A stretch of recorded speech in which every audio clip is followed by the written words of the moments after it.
You can now watch Core TV News live from anywhere in the world on our website www.coretvnews.com. Click on Live TV on our website and watch us live. And welcome to Core TV Primetime News. To follow us on Twitter, click on Twitter icon on our website. On Facebook, click on the Facebook and YouTube to see all our previous news production. You can also watch us live on YouTube. Click Core TV, leave a space, then News. Core TV News, a 24-hour news station.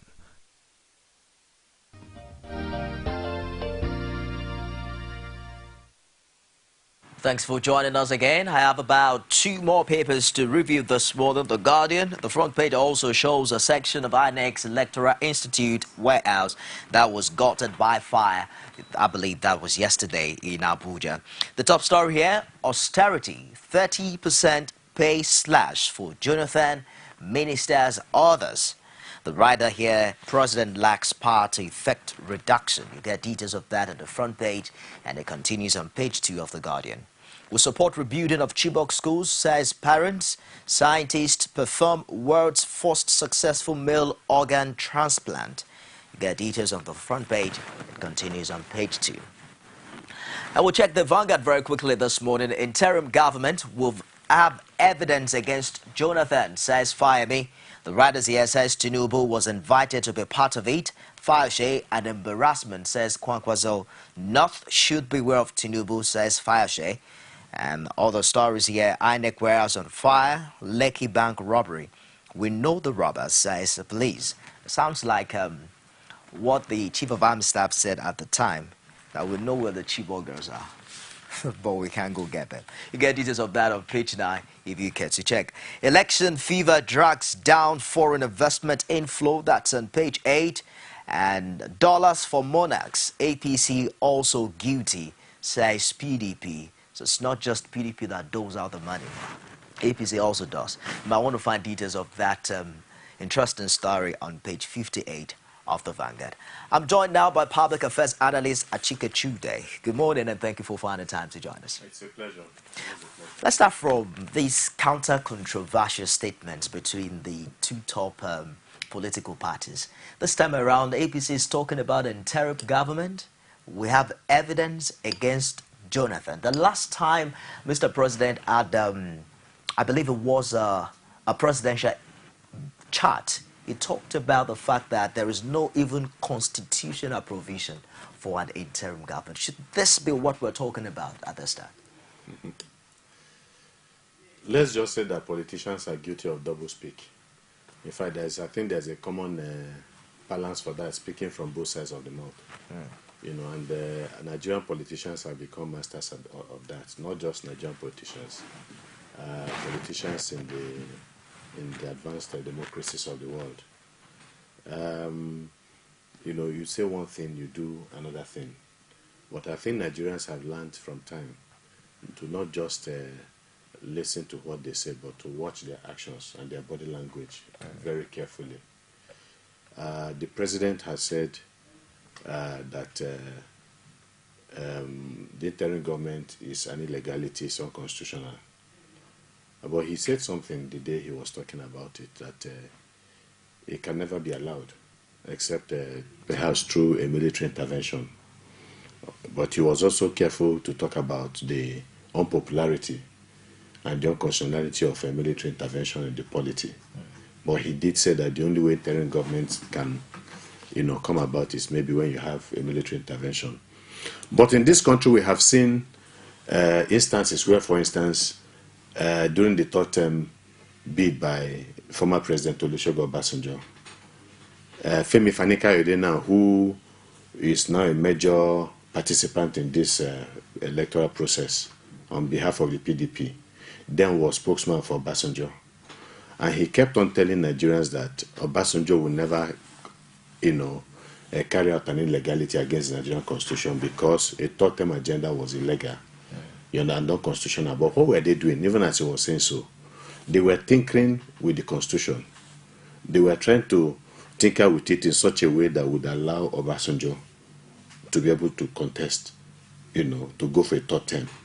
So that the president has said has come down hard on the proponents of interim government doesn't mean that surreptitiously, that the body language of the president will not be supportive of an interim government. But again, when it comes to the issue, the accusation by the APC, it's not just telling Nigerians that you have evidence. Let Nigerians see this evidence. Because you cannot say that the APC is averse to going directly to Nigerians to present evidence to them. After all, the Ekiti scandal involving Fayose, Obanikoro, and all the other principal participants, including the army chief in charge of security for that period. The APC, when they stumbled upon that video, that audio evidence, they were able to bring it before Nigerians, and it was on the internet and so on. So if they have this against Jonathan, it will be a very heavy indictment against the president. They should, let us see this evidence, and then we'll properly evaluate Jonathan in the context of his denial of this interim government. So essentially what I'm saying is that the president has says he doesn't know anything about interim government doesn't mean that it's not being played with at that level. Babangida told us several times, about how serious he was with the transition government, with the political process during his time. But as he was spending money, putting structures in place for election, he was also surreptitiously undermining the very same election that he was, showing Nigerians that he's interested in conducting. So politicians do all kinds of strange things. It depends on the particular interest that they themselves are. But of what following. evidence, of what relevance evidences at this time? You made mention of the Ekiti audio, the leaked audio tape. Yeah. That tape was not weighty enough to stop the Senate from confirming Musliu Obanikoro. Well, for the senators, it might not have been weighty enough because, the right kind of things are not weighty enough, for our senators and for members of the House of Reps, even at the State House of Assembly. We have seen all kinds of atrocities being committed in this country, and yet nothing happens. From 1999 to date, the presidents that have governed this country, it's not just Jonathan, have been guilty of serious breaches of the Nigerian Constitution. What did our National Assembly do? They did nothing, because it would appear that everybody is participating in the crimes that are going against the Nigerian people, every single one of them. So these allegations, who are the people at the National Assembly? We were there, we were told some time ago by a retired Assistant Inspector General of Police, was it Yusuf or so? That when he got up to say that there are so many people here that are 419ers, professional criminals in the upper legislative house, and that he was going to expose them. He did say so because he said that when he was in the police force, that he had personally investigated some of the people, some of his colleagues that were here for duping other people. And that was exactly what the PDP But what happened at the end of the day? Representative said that many of the APC senators who brought allegations against the former minister also have cases with anti-graft agencies. Is it a situation whereby we have a dog that cannot bark? That can bark. You see, I have said it several times. If we had a proper anti-corruption agency in this country, ICPC, EFCC, that are independent, truly independent, and are very committed to doing their job, I can tell you that perhaps 95% of elected public office holders will be in prison today in this country. Not less than 95%, including local government chairmen and so on and so forth. Look, when corruption has gotten to the level it has gotten to in any society, the only things that can hold a person back from committing crime are two things. One, the divine imperative. If you have somebody that has, serious, religious belief and the fear of God, whether a Christian or a Muslim, even a traditional idol worshiper and so on, there are sets of values that are set for that person by his religious inclinations and so on. So the tendency is for him not to want to put his hand in things that, would displease his maker. That's one. The other one is the law. You understand? The law must be strong. The law must be effective. And people must know that whatever they do to transgress the law would, provoke punishment of the severest kind. These things would, put them in check. But in Nigeria, they neither fear man nor fear God. But does it not so baffle what you? It means is that anybody is free to do whatever they want to do. Does it not baffle you the kind of support that these alleged corrupt leaders get from Nigerians. They keep winning elections, we keep hearing. As a matter of fact, the same former Minister of Defense, State Defense, that's being talked about now had some kind of grassroots support here in Lagos, where we saw some Nigerians went with placards to the State House of Assembly protesting against the ongoing plot not to confirm him as a minister again. Is it a function of the alleged corruption with leadership, or a reflection of society itself? No, it's a reflection of some of the malaise that we see in the society, and it's unfortunate. But the reality is that if you see these people now supporting them, the same people, if you talk to them one-on-one, will tell you that all of these people are crooks and they are criminals, and that all of them belong in jail. They will tell you this, the same people who are supporting them. So it's not as if they do not know about the virtues or the vices of these people that they are supporting. But unfortunately, we find ourselves in a situation where, the people have been attacked in so many ways through, the instrumentality of poverty, through the instrumentality of making sure that our people are not properly informed, making sure that they also use religious sentiments to keep the people divided and not focused on issues, then issues of ethnicity and so on and so forth, and illiteracy. All of these things have conspired to make our people docile, or to be in conspiracy with even the people that are doing what they are doing, through their silence. And this is it. But it is not as if the people are happy with their situation. It is not as if they do not want things to change. You understand? I think Nigerians want change, positive change. But the reality is that, as it is now, they feel so much inhibited by these circumstances that I have mentioned. But that is unfortunate, because at the end of the day, we all suffer it. Let's quickly get to the phone line. Hello, good morning. Welcome to Call Digest. Anyone there? Hello? What's your name? Where are you calling from? Hello, this is William. I need you to turn down the volume of your TV set. Can you do that? Turn down the volume of your TV set. I'm afraid you have to call me back. When you call in, endeavor to turn down the volume of your TV set so we can have a crystal clear communication ongoing. Well, we've been able to establish some level of corruption and leadership, and then the docility, so to speak, on the part of followership. General elections are just 11 days away. Let's talk about some of these allegations. At the time, APC talked about further postponement of the election, especially in northeast Nigeria. Are there any writings on the wall like we saw before? No, we are worried about what is actually going on. You see, the reality is that to a very large extent, INEC would now at least admit to Nigerians that they have not exactly, conducted themselves in the right manner. They have not been able to ensure that PVCs are adequately distributed across the country, though they said that there's an average of 81% distribution of PVCs. Now, that is a much better result from what we have seen, all this while. But I think that what I find funny is that you have a federal government, attacking a federal institution that it has set up. You see a president who appointed all the state resident electoral commissioners and the national, chairman of INEC and so on. But you see his political party on the constant war path with a federal government institution. You want to believe that maybe the response of the federal government would have been more of a collaborative effort with INEC, where they have made mistakes, and they look for ways to sort out these mistakes in order to push the process forward. Can there also be attempts on the part of the federal government to make them be on their toes to perform? No. It's also possible, and I think it's also a good thing, because if INEC feels sufficiently humbled by the fact that it has not conducted itself properly, then they will see whatever attack that comes in from any quarter in this country as an incentive, an extra motivation for them to up their ante and do much better. You understand? So that is good. But at the same time, it is not in the interest of government to also undermine its own institution, especially at this particular point in time. But I see so much desperation on the part of the political class and so on. And so what they have done is to try to turn, the INEC into a cannon fodder, so that if something goes wrong, they can always blame INEC for some of these things that have gone wrong. Let's take this call. Hello, good morning.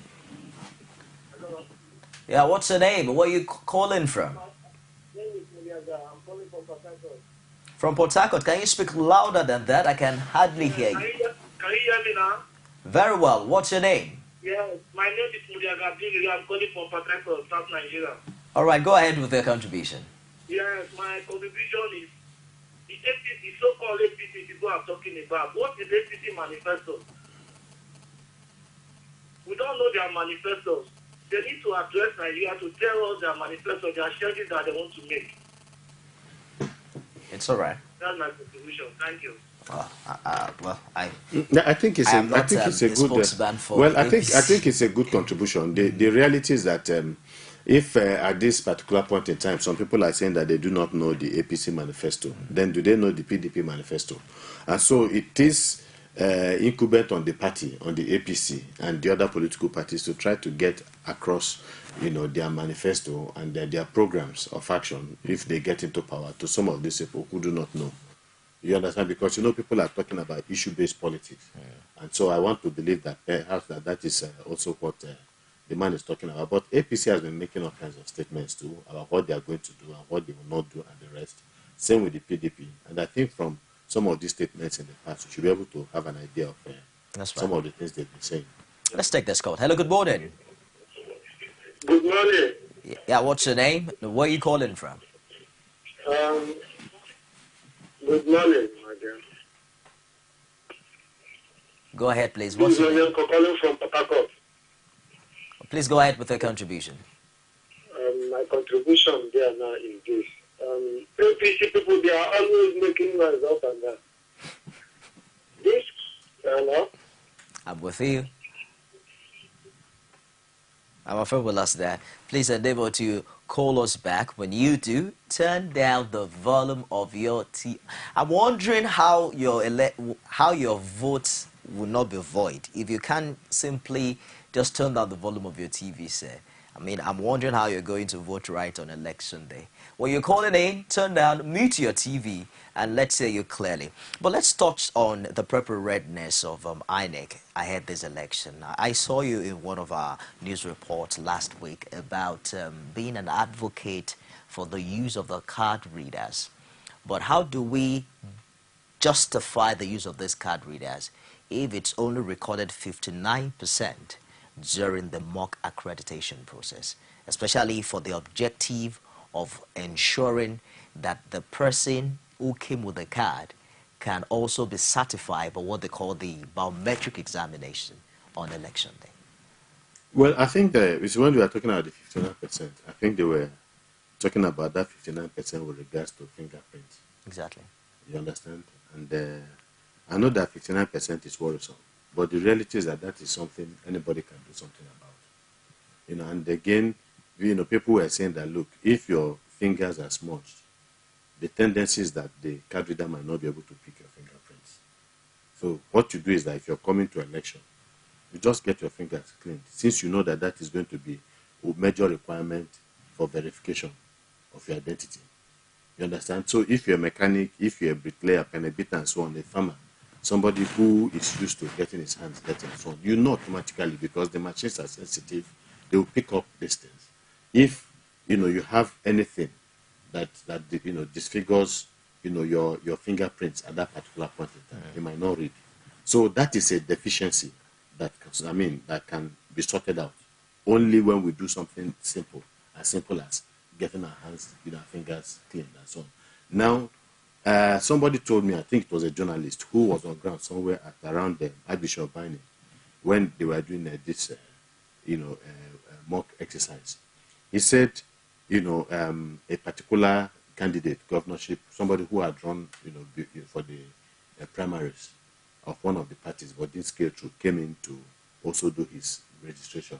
He already had a mindset that it wasn't going to work because the party, it would appear from what the party has been saying, they do not want it to work. They don't want to use the PVC. So he just tried it once, twice, put his finger, he didn't read the first and second time, he just left and said it wasn't working. But the journalist said that of all that, there were about 20 people who went through that exercise. All 19 scaled through. Do you understand? Only that particular person that went away. So when they were looking for him again, he was nowhere to be found. He had gone out, telling people that it did not work. But he said, according to him, that all the other 19 had their fingerprints verified and it worked properly. Let's take this call. Hello, good morning. Hello, good morning. Welcome to Call Digest. Yes, sir. Now, what's your name? Where are you calling from? Hello? You're welcome to Good Call morning. Digest. Good morning. Yes, I am Yusuf from Kano. Please go ahead with your contribution. Yusuf from All Kano. right. I am very happy with your guest. He tried to enlighten Nigerians about our problems. Our problems in Nigeria, like he said, is that because people are not aware of these politicians, so they easily deceive us. We should know what are the differences between individuals. We should forget about religious differences, tribal, and the rest of it. It's high time, like he said, we should make people know what they are supposed to know. That is, there's no difference between when it comes to hunger, when it comes to other problems, that will surprise and say this is a Muslim or this is a Christian. It's high time we should know the right thing for our country. So we should not allow these politicians to continue to deceive us by drawing lines between us, because you see most of the communities, you see a Christian and a Muslim living together. If there's a problem, they are closer. They even some who are your relatives, they are far away from you. So we should always try and bring guests like this so that we educate more Nigerians, so that we know the right thing. Thank you very much. Thank you very much, Yusuf, for your contribution from Kano. Still sticking with INEC's preparation ahead the rescheduled election. INEC also talked about agreeing with certain party stakeholders to use what they call a form of intent. I can't recall what they called it. It should, in case the biometrics fail. Yeah, on election day. this was something INEC agreed with all the political parties. It was not just one or two political parties, all. Because there's always that possibility that you could have one or two failures in polling units and so on. So when that happens, some of these manual, things they put in place will kick in. Do you understand? I think that is the agreement. So they are not saying, look, wherever, there's a failure, they have a fallback situation. They can always get another card reader within 1 hour or so. But if they are not able to redeem the situation, then they also fall back to some of the manual means of identification that they have. You understand? Yeah. So that is it. It's all right, but one of the debates ongoing is that if, for instance, the biometrics fail, INEC says you can fill the form as long as they can certify that it is your face that appears. No, they must have a way PVC. of certifying that and so on. You understand? So they have tried to. That's why they provide and also provide more or less a safe landing, more or less, for those people who have been anti card reader all of this while. You understand? Card readers are supposed to work. They have worked in some other places. The reality is that they were used. It was used in Ghana. It was used in Sierra Leone and a few other countries, and they work successfully. The election in Ghana is said to be one of the best. And so if it is the same technology that was used in making these card readers, if it's the same technology that is used, that was infused into the PVCs also, and so on, then the same mechanism, the same technology, like I said, it means it must work in any environment that you take it to. It's as simple as that, unless you are not going to have some difficulties with the network. You understand? I don't know what kind of network they are going to use. But I want to believe that is also very, very key. I'm not expecting that they're going to use some of this. I'm sure that they're going to have an independent, perhaps satellite system or whatever, server. To power the connection. Yeah, exactly. But I had a lawyer on the show last week who was of the opinion that if we had challenges with biometric verification during the mock accreditation, why not use the card readers to verify that the card produced during election day was the one produced by INEC, and then forget about the biometrics? I don't understand that. That is funny. How do you authenticate the card that was used, that was provided for by INEC, if it is not the machine that's going to provide for verify that? You put in the card, and there is a possibility, because people have also made that projection, that politicians, knowing them for who they are, what they can do, that the politicians could also look for ways to clone these cards. You understand? Try to set it in such a way that they feel maybe it might work in an INEC, card reader. So how do we also know that some of these cards are not some of the cloned cards by the politicians who want to see whether they can beat INEC at their game? And they took these things to these machines, and the machines rejected them. If the machines rejected them, then that means that the machines are working. There are people I listen to who took part in that exercise, who gave the exercise a pass mark. There was an international observer who was also there, who was spoken to on one of the TV stations, who said that she was very, very satisfied with the performance of the card readers and so on. Yes, you might not have gotten it 100%, but the reality is this. Just as you're talking about, we're in the age of technology, we're in the 21st century, for goodness sake. You have been using a temporary voter's card all this while. Are you not going to upgrade as a country? Are you not going to get to the very next level in the electoral, field? So that even perhaps after, using the PVC maybe 2 times this year, and maybe in the next 4 years, we also use the PVC. Perhaps after that, we might go to another level, depending on how we have been able to achieve other levels the of question for growth. Proponents of the use of the card readers like you has also been that given the history and the past experiences we've had with logistics on the part of INEC, where do you get your optimism from that all will be well with the card reader innovation? You do not have a country that is perfect. We are trying to build a country that works for everybody, for the big and the small, regardless of religion, regardless of ethnicity and so on. And I liked the intervention that Yusuf, made. And that is very good. The reality is that people who are warring against themselves today in many parts of this country are people who have always lived together. They've always interacted together, shopped together, gone to each other's ceremonies, either burial ceremonies to commiserate with one another, or maybe wedding ceremonies to celebrate with one another, and so on. So how come all of a sudden these people find themselves, at daggers drawn with each other?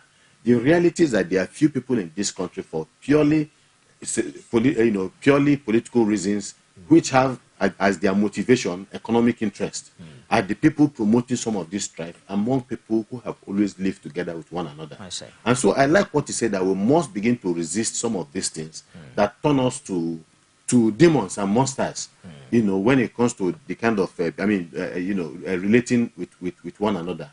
We must be able to resist such things. So I think that I think you have a call. Yeah. Let's take this one. Hello, good morning. Welcome to Call Digest. I'm afraid we lost that. When you're calling in, don't forget, turn down the volume of your TV set so that we can get to hear you very clearly. It's just few days to elections, and INEC says that it has postponed the deadline for the collection of PVCs till March 22nd. No, they have to postpone, because people are still complaining. But the reality is this. If people are serious, as desirous, of collecting their PVCs, as they make out, why would you have some polling units, or some INEC, collection centers where you still have hundreds and thousands of PVCs that cannot be collected? That have not been collected here. There are those who are still going to these, collection centers, and they're not getting their PVCs.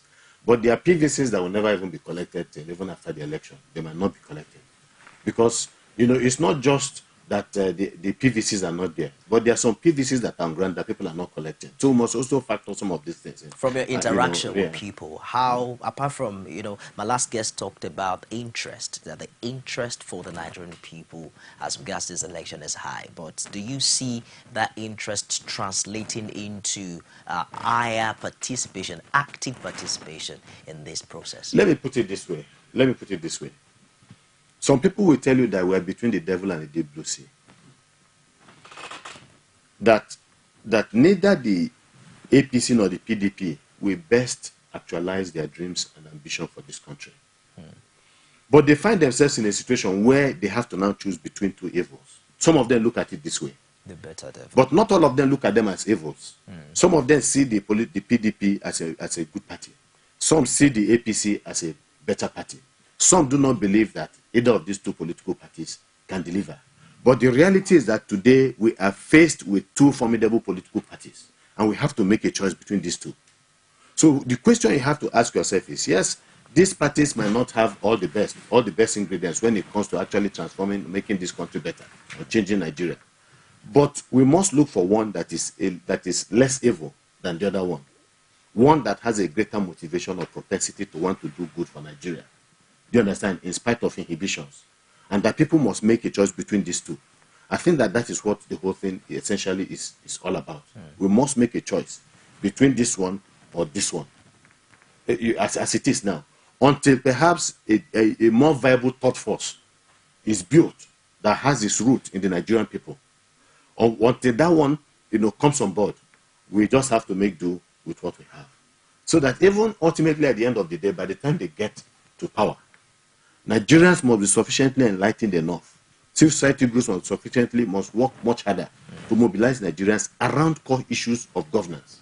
Because you cannot tell me there is no, if Nigerians were serious and they were not just paying lip service to the issue of, well, corruption and the fact that our leaders are living large. I do not see why today every Nigerian lawmaker is earning one of the highest salaries in this world, when you have a country that is racked with poverty. You understand? When even some of the biggest democracies in this country, the richest countries in the world, their own legislators do not earn 1/10 of what our own legislators are earning. That is criminal. So you have a state legitimizing, deceit and corruption. Because as far as I'm concerned, yes, whether it is legitimate, whether it is legal, but the thing is that it is morally reprehensible for any Nigerian legislator to earn as much as they're earning. But why has the executive kept quiet? You want to ask yourself. The executive has kept quiet with this kind of atrocity because they, and I believe it very firmly, are earning much more. If you talk about ministers, the president, and so on, are earning much more than the legislators are earning. That is why they are keeping quiet and they are allowing the legislators keep what they are, do what they are doing, because they themselves are perhaps doing much worse than these people. Do you foresee, we have to round up now, do you foresee more voter participation in the rescheduled election? I think so. Relative to the 2011? Yes, I think so. I think there'll be more voter participation because the politicians have made this a war and a battle. And unfortunately, Nigerians, and you see, the issue is this. Look, the reality is that even when you have issues with the APC or with the PDP and the rest, it must be problems you have with them on the basis of issues. It cannot be on the basis of, you cannot fight your neighbor. You cannot be at war with your own friend just because your friend has a political view that is different from yours. That is what some of us are saying. But you see, the way the politicians have carried on, they are the ones whipping up these sentiments, this hatred, and so on and so forth. These abuses, constant abuses against personalities instead of issues and so on. And that is where I find, I find Femi Fani-Kayode's attitude, for instance, reprehensible. I have not seen any particular point in time that Buhari as a person, you understand, replied Fani-Kayode, or Buhari used harsh words against the president. He can talk about the inefficiency and the ineptitude of Jonathan administration. That is what he's supposed to say, because they are all trying to look for, a political space in this country. They are all trying to get to power. Do you understand? And I don't think I have also seen him heard Jonathan as a person also use abusive words on the person of Buhari and so on. But when your subordinates are doing that, then you have a duty to call them to order. Otherwise, people will say, well, the voice of is on the hands of, So, I mean, this is what I think. So, but Nigerians, and when they do this, Nigerians find themselves in a situation, where they take the same kind of views and the same kind of position that these public officers are taking. And I think that is, it's very wrong. We should remember that we live together, we do things together, and so on. And then, if anything goes wrong in this country, all of us are simply going to suffer it. So it's not just one person. It's going to catch up with all of us, and I hope that we do everything to avoid it. Thank you very much for finding time to join us today. I've been speaking with Achike Chude. He's a public affairs analyst, and we hope that you also find time to join us subsequently on the show. Thank you. All right, that wraps it on the show today. Do join us again tomorrow as we follow up on stories as they evolve, and we are committed to in-depth review and analysis on Core Digest. You can watch it again at 12 midnight on StarTimes channel 329. You can also visit our YouTube page at www.youtube.com/CoreTV, Live Space and News, and you can get to watch a repeat broadcast. I am Nifemi Oguntoye. Join us again tomorrow for another exciting edition.